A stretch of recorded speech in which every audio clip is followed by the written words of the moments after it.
बड़पण कवितार तृतीय कालांश को आपण मानक स्वागत। गत श्रेणी रे आमे आलोचना करथिले दुनिया रंगमंच को केमिति समस्ते शून्य हस्ते आसंती आउ फेरीगला बेले किभଳି शून्य हस्ते फेरी जाती। ये जीवन काल भितरे जेते उपार्जन करथांती जहाको निजर अति आदरणीय वस्तु बोली मन करती, जहाको निजर अति आपणार मन करती, से सबू एठी पड़ी रही था। किंतु जेमती शून्य हस्ते आसथांती से भली शून्य हस्ते फेरी जाती। ये सब विषय आम गत श्रेणी आलोचना करथिले। आज देखिबा बड़पण कवितार तृतीय भाग। एठी कवि कहचंदी जे जिणीबाकू आउ नाही धराखंड बोली कले जेहो अश्रुसिक्त गंड। एठी विश्वविजयी अलेक्जेंडर कथा कहा जायछि। ये विश्वविजयी अलेक्जेंडर सारा विश्व को विजय लाभ करिवा परे जेतेबेले से देखिले जे राज्य जय करिवा पई आउ कोठी खंडे भी भूमि नाही, धराखंड नाही, सेतेबेले से तांका आखिरु लोतक झरीगला, तांका गाल प्रदेश लुहरे भिजिगला। अश्रुसिक्त, अश्रु अर्थ लुह, सिक्त अर्थ भिजी जिबा, अश्रुसिक्त अर्थ लुहरे भिजी जिबा, गंड अर्थ गाल प्रदेश। अर्थात विश्वविजयी अलेक्जेंडर दुखरे भांगी पड़िले जे आउ को धराखंड को से जय करिवे। सेतेबेले तांका आखिरु जो लुह धार झरीगला ताहा को एठी कवि वर्णना करछंती। पुणी कहले जे मला बेले विश्व विजयी स्कंदर कि कही थिले ता चित्ते थरे धर। स्कंदर अर्थ होची ग्रीक वीर अलेक्जेंडर। सी जेतेबेले मृत्युवरण करथिले से समय से को कथा कहिथिले ताको टिके चिंता करिया पई कवि परामर्श दैछंती जे जे सारा विश्व को विजय करि पारले से विश्व विजयी अलेक्जेंडर मरिवा समय गोटे सुंदर कथा कहिकरी मरि जाइछंती। कोन से कथाटी कहिछंती ताको चिंता करिया पई कवि परामर्श दैछंती। कोन कहिथिले से ना बोइले ए प्राण गले पिंड छाड़ी नेब जेबे मते कोकेईरे काढ़ी देइथिब तही मोसब सुआई बेनी पासे बेनी करकू झुलाई। एटी बेनी अर्थ दुई, बेनी पासे दुई पटरे दुई हाथ को झुले देवा पाई विश्व विजयी अलेक्जेंडर कहिथिले। कौन कहले से ना जेतेबेले मोर प्राण छाड़ी जीवो, मो प्राण ए पिंड छाड़ी गला बेले देखिबे जे मते जेतेबेले कोकेईरे काढ़ी नेबे, सबको कोकेईरे लदी श्मशान को नेबे, सेतेबेले कौन करथिबो ना मोर दुई पटे दुई हाथ को झुले देथिबो, दुई पटे दुई हाथ को झुले देथिबो। बेनी पासे बेनी करकू झुलाई, बेनी अर्थ दुई, दुई पार्श्वरे दुई हाथ को झुले देथिबो। कौन पे ना जा देखी जानिबे जगते समस्ते आसी थिली फेरी गली शून्य हस्ते। ये सब शोभायात्रा को जितेबेले दुई पार्श्वरे ठिया होइतिबा साधारण जनता देखुथिबे सेतेबेले सेमान अनुभव करिवे, सेतेबेले सेमान जानि पारिबे जे विश्व विजयी अलेक्जेंडर जे समग्र विश्व को जय करि पारथिले सिए भी गला बेले शून्य हस्ते फेरी जाइछंती। किछि नै नाहंती, सबु पड़ी रही गला, शून्य हस्ते फेरी गले। एई महावाक्य मने मने हेजी सत्व गुण भज लोभ मद तेजी। कवि कहले जे विश्व विजयी अलेक्जेंडर जो कथा कहिथिले जे गला बेला हमको शून्य हस्ते फेरी जीवाकू पड़िबो, एइटी के महावाक्य कहगला।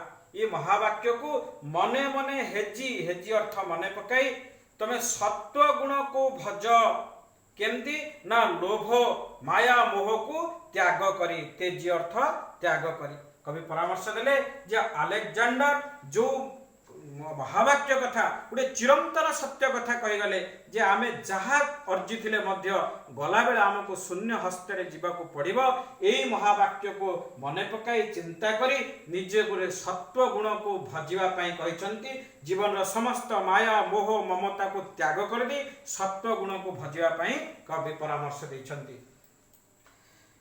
अकारणे किंपा तंडी अरक्षित अल्प दिन पाई संचु अच्छ वित। अकारण मूल्यहीन भाव आ जहा अर्जुचे आमे अरक्षित पूर्वर आसला ये शब्दटी कही जे असहाय लोक जो माने असहाय निस्सहाय लोक से तंडी नेबा ठकी नेबा शोषी नहीं जो संपत्ति को अर्जुचे से कौन हम ये सब संपत्ति आम अल्प दिन संचुचे कारण मृत्यु आम अनिर्वार्य मृत्यु निश्चय जे आम दिने ना दिने जीवाक पड़ो आवा केमती ना केवल शून्य हस्ते आमको फेरी जावाक पड़ो जदि शून्य हस्ते फेरी जावा ताले ये जो संपत्ति अर्जुचे ये कौन हम ये अल्प दिन आम संचुचे ये एमती पड़ी रही बोलाओ जगते सिना लक्ष्य पोषी फले तुम्भे जड़े जड़े लक्ष्य शोषी कवि ये दरबार उपस्थित थिबा राजा मान को कहले जे आपण माने लक्ष्य पोषी बोली बोलाउचंदी कहीं ना आपण ए देशर ए राज्यर राजा राजा लक्ष लक्ष प्रजा को पोषण करती किंतु तमे कौन है गला तुम जो प्रकृति जो आचरण देखा जाउछि जे तमे लक्ष लक्ष प्रजा को पोषण करुना बरम तमे तांको शोषण करुछ तेणु कहले बुलाओ जगते सिना लक्ष्य पोषी फले तुम्भे जणे जणे लक्ष्य शोषी कहले गणिका उकिल छमुआ पोषण लागी कर किंपा प्रजा को शोषण गणिकार अर्थ होची बेश्या रूपजीवी छमुआ पाख लोक कवि कहले जे तमे जो पाप वित्त अर्जुच पाप संपत्ति रोजगार करुच से पापर संपत्ति कौन करुच ना से संपत्ति प्रजा को शोषण करी आनी तमे गणिका अर्थ बेश्या उकिल छामुआ जो अति पाख लोक निज लोक मान जो मान को तमे अति विश्वास कर अर्थात ये विदेशी मान प्रसंग में कह जे तमे गणिका उकिल छामुआ मान को पोषुच जोटी अकारण लागी कर किंपा प्रजा को शोषण एमान को पोषिबा तमे प्रजा को कहीं शोषण करुच प्रजा रक्त स्वेद लोतके अर्जित अभिशप्त राशि राशि पाप वित्त प्रजा माने कौन करथिले से संपत्ति को केते कष्ट रोजगार करथिले तेणु कहले प्रजा रक्त स्वेद लोतके अर्जित स्वेद अर्थ झाल लोतक अर्थ लुह जो निरीह निरन्न प्रजा माने सरल प्रकृतिर प्रजा माने निजर झाल बुहा धन निजर लुह को बोही देइचंती जो कष्ट से संपत्ति अर्जन करचंती से संपत्ति को तमे शोषण करछ अर्थात से गुडी होची पाप वित्त पापर संपत्ति के तमे रोजगार करिछ प्रायश्चिते व्यय न करी जतने पाप अर्जु अछ पापार्जित धने धन को जदि पाप माध्यम अर्जन करा जाए अर्थात किसी अनैतिक उपाय यदि धन अर्जन करा जाए आमर साधारण व्यवस्था अच्छी प्रायश्चित खर्च करा जाए एमती अनेक समय देखा जाए आम ज्ञात सारे हो बा अज्ञात सारे हो जदि किछि धन आमर शक्ति मुताबक ठारू अधिक उपार्जित हो जाए अर्थात आमर सामर्थ्य जदि आम अधिक उपार्जन करुचे ताले से संपत्ति होची पापर संपत्ति जेतेबेले पापर संपत्ति बढ़ी जाए लोके ताको कौन करंती ना प्रायश्चित अर्थ रे व्यय करंती तेणु कहले प्रायश्चिते व्यय न करी जतने जो संपत्ति प्रजा मान तुम शोषण कर तुम पाप संपत्ति से पाप संपत्ति को उपयुक्त मार्ग रे व्यवहार करने कथा किंतु तुम से प्रजा हित विनियोग न करी अर्थात प्रायश्चित न करी आहुरी अधिक पाप अर्जुच कौन से पापटी ना तुम गणिका वकिल छामुआ मान को पोषण करुछ तले अर्जु अच्छ सिना केवल दुष्कृत घृष्टि मुखे ढाली यज्ञ कुंड घृत केते सुंदर कवि तुलना देछन्ते एठी टिके लक्ष्य करिवा जे जो संपत्ति अर्जन करछ सेठी कोन पाप संपत्ति तो कहले अर्जु अच्छ सिना केवल दुष्कृत दुष्कृत अर्थ होची पाप जो पाप संपत्ति अर्जन करछ ताकू कोन करिया कथा ना प्रायश्चित करिया कथा आमे जेतला किछि महत् कार्य करछे यज्ञानुष्ठान करछे से यज्ञ अनुष्ठान रे घृत को आहुति दिया जाए घृत को आहुति दिया जाए कहीं घृत हूँ गोटे मूल्यवान जिनस जोटी यज्ञ कुंड रे हवन अर्थ रे व्यवहृत होता है कवि एठी प्रजांकर संपत्ति को घृत सहित तुलना करागला कले ये घृत सदृश प्रजांकर संपत्ति टी तमे नहीं कौन कल ना घुषुरी मुहरे ढाली दल जोटी यज्ञ कुंड रे व्यवहृत हवा कथा जोटी प्रजांकर हित उद्देश्य रे व्यवहृत हवा कथा सेठी न होई जो तमे ताको गोटे अपदार्थ मान पाखरे गोटे असाधु लोक पाखे विनियोग कर अप्रिय सत्य छल को न धरी निज श्रेय देख चित्ते चिंता करी। कवि ये दरबार उपस्थित थिबार राजा मानू गोटे परामर्श देवाक चाहिए जे जो कथा आम कहलु यही कथा गुड़ी हूँ अप्रिय सत्य कथा। ये अप्रिय सत्य कथा को छल को न धरी अर्थात ये कथार आपण मैंने राग रोष हबार कथा नहीं कहीं अप्रिय सत्य कथा ताको टिके निजे चिंता कर निज श्रेय देख चित्ते चिंता करी टिके निज चित्तरे निज हृदय रे तो गोटे चिंता करी तमे देख जे वास्तव कथाटी कौन कोटे पाप संपत्ति कोटी गोटे महत् कार्य व्यवहृत हवा कथा किंतु ताको तमे को उद्देश्य व्यवहार कर दोच ये सब कथा को टिके चित्तरे चिंता करिवार आवश्यकता रही।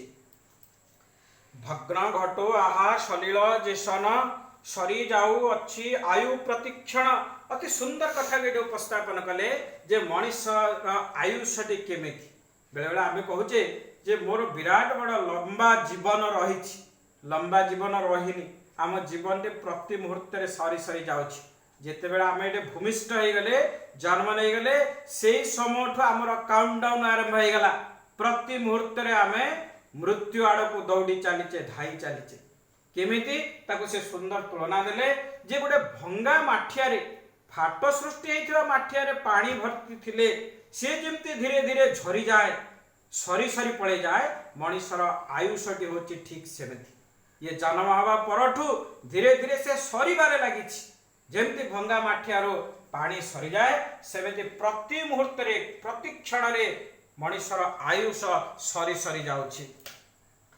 बड़ क्रूर काल बड़ अविश्वासी हाबोड़ी जीव से आचंबिते आसी काल अर्थ समय को कहा जाए क्रूर अति निष्ठुर जे काल होची अति निष्ठुर ये बड़ क्रूर केतेबेले आसी पहुंची जीव से काहाकू सूचना दे न थाए काहाकू कहि न थाए तेणु आमे जो मिथ्या गर्व अहंकार करि चलीचे एइटिर मूल्य कौन अछि कहीं ना आमर मृत्यु होची ध्रुव मृत्यु अनिर्वार्य केतेबेले से आम पाखे आसी पहुंची जीव से आमे भी जानि न थाए तेणु कहले बड़ क्रूर काल बड़ अविश्वासी से काहाकू विश्वास को निएनी से केवल समय से ताहारी रास्ता रे चली थाए से काहाकू विश्वास को निएनी जेतेबेले से अंतिम समय पड़े आसे से काल सेतेबेले आसी पहुंची जाय थाए बड़ क्रूर काल बड़ अविश्वासी हाबोड़ी जीव से आचंबिते आसी आचंबित अर्थ हठात आमे जानि नथिबा हठात से आसी आम पाखरे पहुंची जाइथिबो। परवर्ती पद को जीवा दूरवर्ती जानी काल को जे हसे हसी से ता पछे आसी लुचि बसे। देखो कवि केते सुंदर कथा कहले जे मनीष निजर जीवन को लेकर एत अहंकार करे गर्व करे से ताको परामर्श देले जे मु मरिबी नहीं मते के मारी परिबो नहीं काल मते स्पर्श करि परिबो नहीं यही कथा भाबिकरी जे उपहास करे से निजे भी जानि न थाए केते बेले काल आसी ता पाखरे लुचि पहुंची जाई थाए हसी से ता पछे आसी लुचि बसे नीति बेल बुद्धि छामुरे हाजर हेबा विधि ताकू नाहीटी गोचर। गोटे मूल्यवान कथा ये लक्ष्य करिया पड़ियो गोटे सुंदर कथा ये कहते टिके अबुझा गले आमर ये अर्थ अलग हो कवि कहते नीति बेल बुद्धि छामुरे हाजर हेबा विधि ताकू नाहीटी गोचर। काल तो सब सत्य काल तो केबे मिथ्या नुह काल केबे अन्याय करेनी काल तो ठीक समय आसी पहुंची जाए ताले कवि जो कहले नीति बेल बुझिकी पहुंचवाटी जना नहीं ये कि कथा ना ये वास्तव कथाटी होची जे आम को समय मरिबा आमर इच्छा अनुसार काल केबे आसिकी पहुंचे नाही ए नीति की से बुझी नाही से गोटे निर्दिष्ट नीति बुझीची जहा आम जन्म केबे हेले आमर मृत्यु केबे हबो से निर्दिष्ट समय देखिकी से आसी पहुंची जाए। तेणु आमर केबे मरिबार इच्छा मु केबे मरिबी से जम केबे मो पाखक आसीबो ए नीति बुझीवाटी ताको जणा नाही।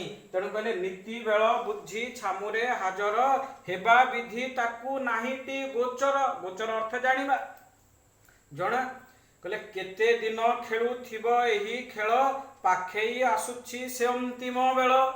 कवि एठी टिके जो अहंकारी गर्वी राजा मानको सूचे देइचंदी जे केते दिन तमे ए गर्व अहंकार रो खेल खेलुथिबो, केते दिन निजको निजे बड़ बोली कहूथुबो, केते दिन तमे निरीह प्रजा को शोषण करुथुबो, केते दिन तमे ए गणिका वकील छामुआ मानक पोषण करुथुबो। ए अंतिम समय तमर मध्य पाखे पाखे आसुछि। केते दिन खेलुथिबो एही खेल पाखे आसुछि। से अंतिम बेल तमर भी अंतिम समय आसुछि। दिने ना दिने तमे ए धरा पृष्ठ छाड़ी चली जावाकू पड़िबो। कहला आसुछि नीरवे सेहु प्रतिक्षणे नित्यगामी रथ चक्र आवर्तने। समय काहाको अपेक्षा करेनी, से अविराम गति रे चलीछि। जेमिति पृथ्वी तार कक्षपथ रे घुरी चलुछि, समय सेमते घुरी चलीछि, केबे अपेक्षा करेनी। से नीरव रे प्रतिटी मुहूर्त रे आम पाखको पाखको आसुछि। किए से अछि काल। आसुछि नीरवे सेहु प्रतिक्षणे नित्यगामी रथ चक्र आवर्तने।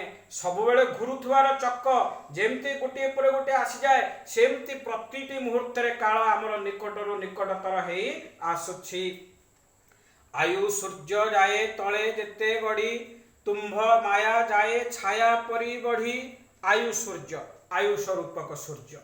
आयुष सूर्य जेमती मुंड उपरे थिले गछर छाईटी सीधा पड़े, गछ तले पड़े, किंतु सूर्य जेतेबेले पश्चिम आड़ को ढली जाती सेतेबेले गछर छाईटी लंबी जाई थाए। सेमते मनुष्यर आयुष जेते मात्रा रे बढ़ी जाए, तार लोभ माया मोह मध्य सेते बढ़ी जाए। तेणु देखुच जेते बुढ़ा हो जेते बयस बढ़ीज लोभ सेते बढ़ुव, सबू जगह देखिले मोर मोर मोर बोली कहथुव। तेणु कवि परामर्श देले जे आयु सूर्य जाए तले जेते गड़ी। सूर्य जेते तलकू गड़ी जाती अर्थात पश्चिम दिग को गति करती, गछर छाई जेमती लंबी जाई थाए, मनुष्यर आयुष जेते मात्रा रे बढ़ी जाए तार माया मध्य सेही परी बढ़ी जाई थाए। माया चेर तले भेदिब जेतिकी, अंतक रगड़े झिंकिब तेतिकी। माया चेर गोटे कथा कहला उदाहरण देले जे गोटे गछ तार चेरटा जेते तळकू लंबी जाइथिबो, गछर चेरटी जेते तळकू जाइथिबो उपाड़ीबाटी सेते कष्ट हो जाए। गोटे छोटिया गछ हेइथिबो ताको आमे सहज उपाड़ी दउचे काहे ना ता चेरटा बेसी तळकू जाइनी, किंतु बड़ गछ हो गले प्रकांड गछ हो गले ता चेर माटीर बहुत तळकू पळै जाय थाए, ताको उपाड़ी हुए नाही।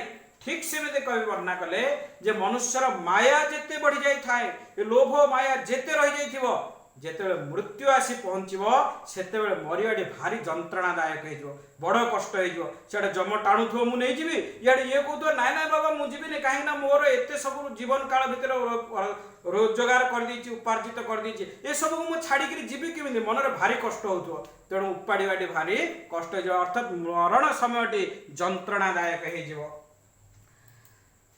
कहले परवर्ती पदरे कहले जे से कठिन झिंका झिंकीरु निस्तार, लाभ लागी आगु हुओ हुसियार। ताले जदि मरिबाटी हमर निश्चित, मृत्यु समय जदि हमको ए भलिया कष्ट हबो ताले एते लोभ माया मोर कोन आवश्यकता अछि, जेहेतु हमको निश्चित रूपे मरिबा को पड़िबो। तेणु कहले से मृत्यु समय जो झिंका झिंकीटी लागिबो, अर्थात जम कहथो मु तते नेबी, ए मनीष कहथो जे नाय मु जीविनी, गोटे टणा ओटा लागिथिबो।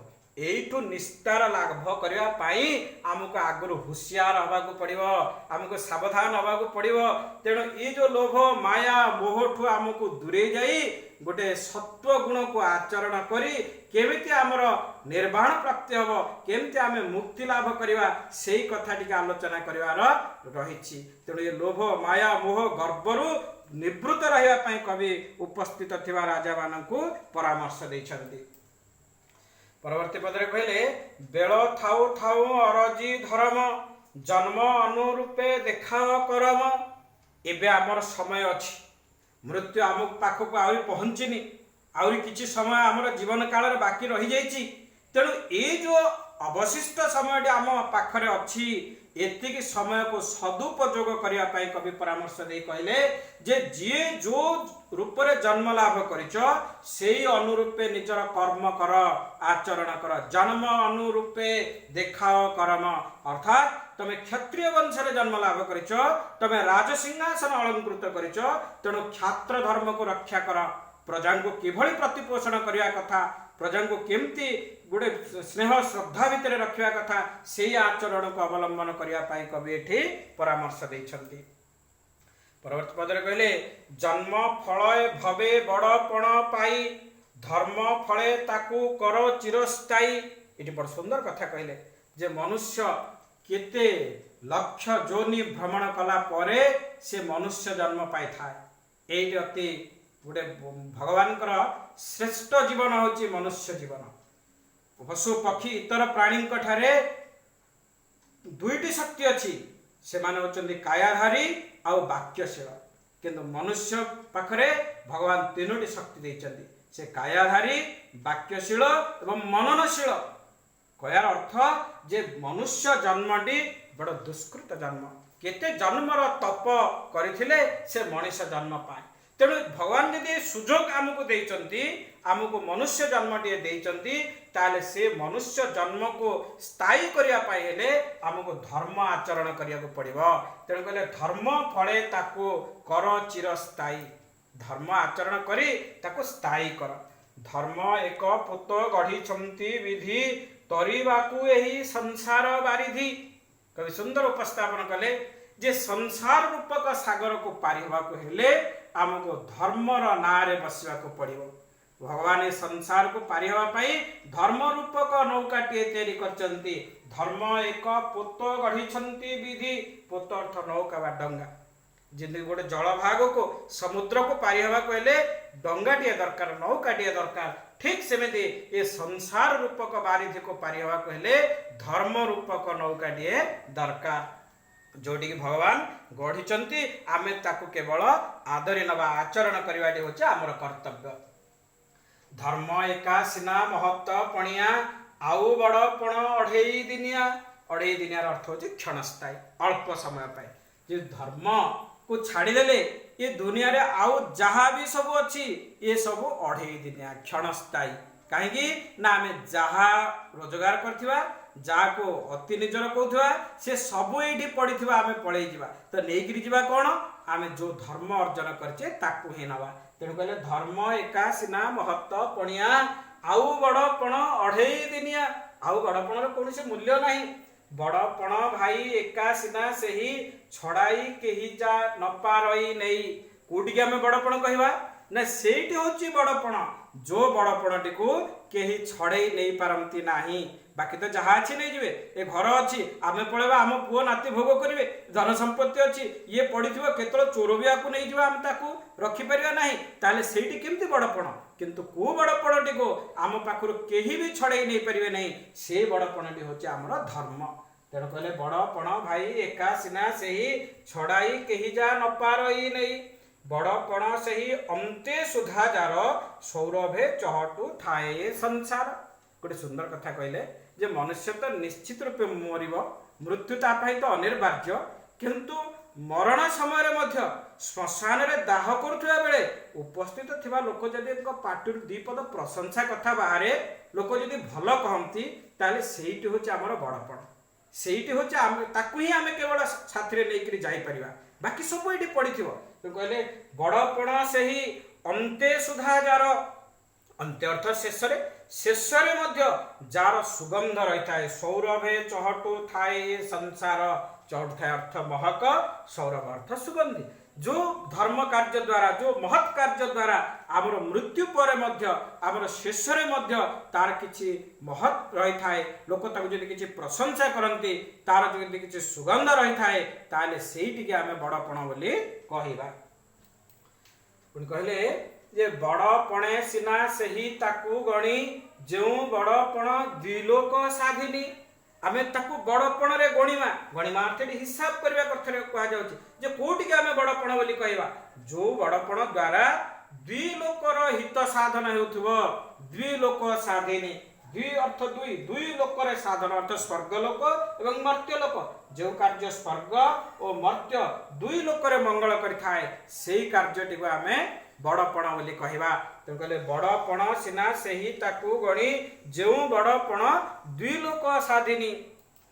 କହିଲେ ସେଇ ସିନା ବଡ଼ପଣ ଜହିଁ ଲାଗି ଅନ୍ତକର ବଜ୍ର ଦନ୍ତ ଯାଏ ଭାଙ୍ଗି। ଅନ୍ତକ ଅର୍ଥ ଯମ।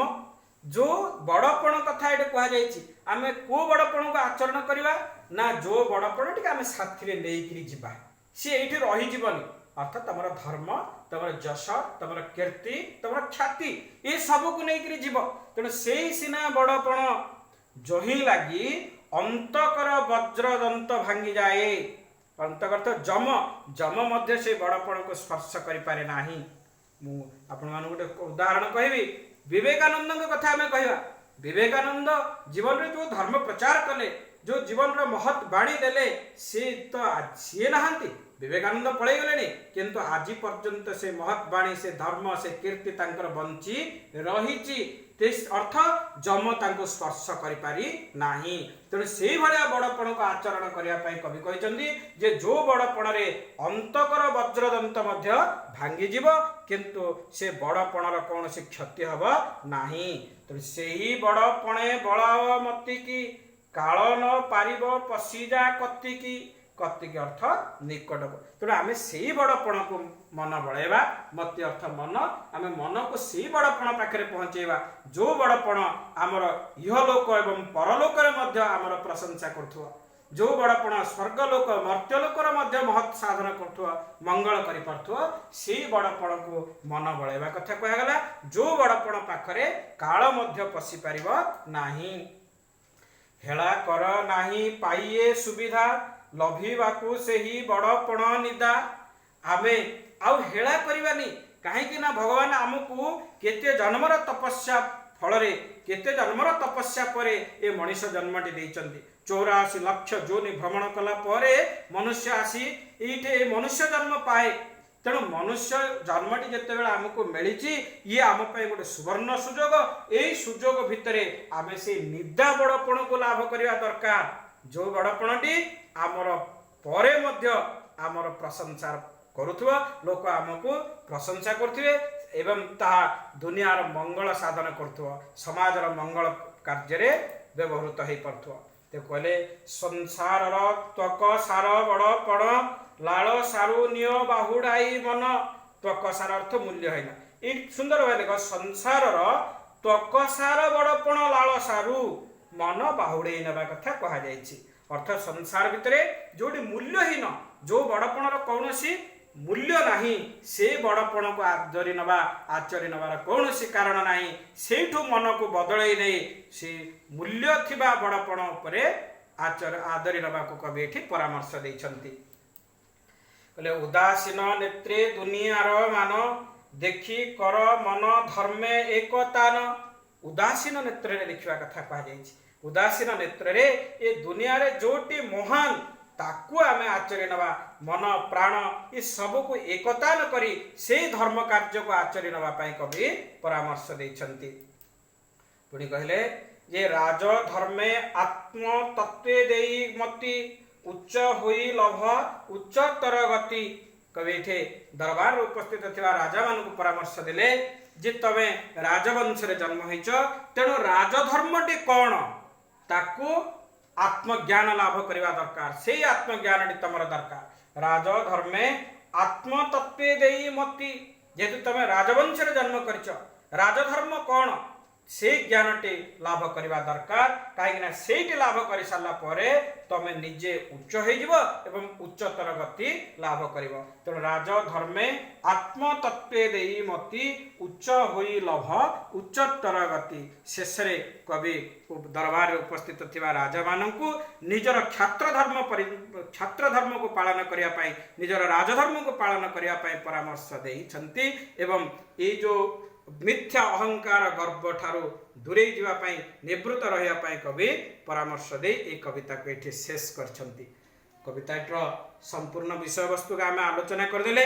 आज मु आपण मान पाखक पीडीएफ फाइल कर यार प्रश्न उत्तर पठे सारी। तेणु भल भाव से खाते लिखिए एवं पढ़े बोलिक मोर आशा। परवर्ती श्रेणी में आम अन्य विषय आलोचना करवा। धन्यवाद।